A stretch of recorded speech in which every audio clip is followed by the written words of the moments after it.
Long ago, in a bustling town, where men built fortunes and families guarded traditions, there lived a woman named Rose.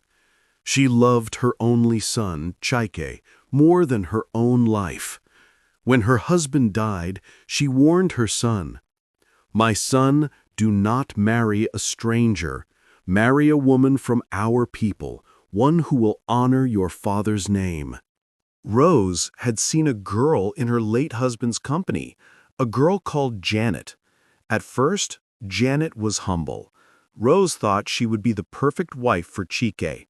But once Janet heard whispers that she might marry the heir to the company, pride consumed her like dry leaves in harmattan fire. She became rude, arrogant, and disrespectful to everyone around her.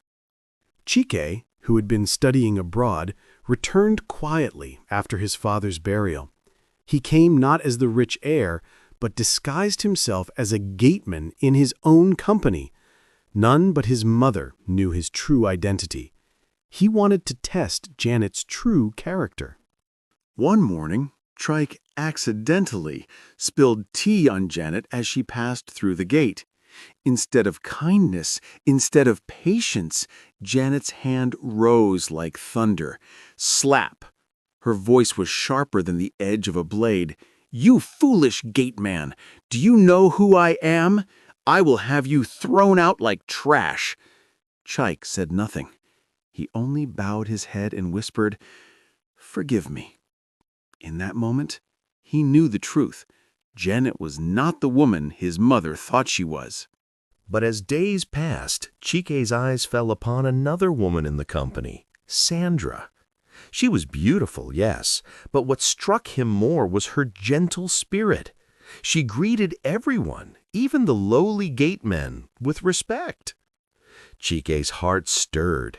Yet beauty can deceive, and kindness can sometimes be an act. He decided to test her, too. Chike planned his test. As Sandra walked past the gate, he stumbled on purpose, falling into the dust and splashing sand on her neat clothes. Would she slap him? Would she scold him? Instead, Sandra bent down, helped him up, and dusted her own skirt without anger. She said softly, "Be careful, my brother. Falling does not make you small. Standing again makes you stronger." Her words pierced Chike's heart like a song from the ancestors. Till Chike tested her again. He carried a sack of rice, pretending to struggle under its weight. Sandra, though only a clerk, rushed forward, placed her hand on the load, and helped him carry it. She laughed and said, "Even kings need help sometimes." Chike's heart was certain now. This was no ordinary woman.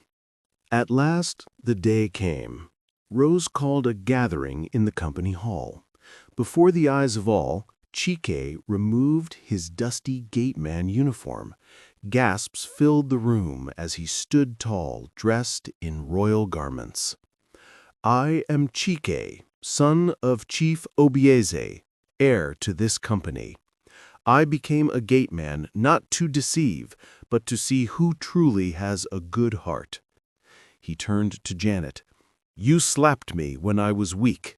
You mocked me when I was low. You have failed the test."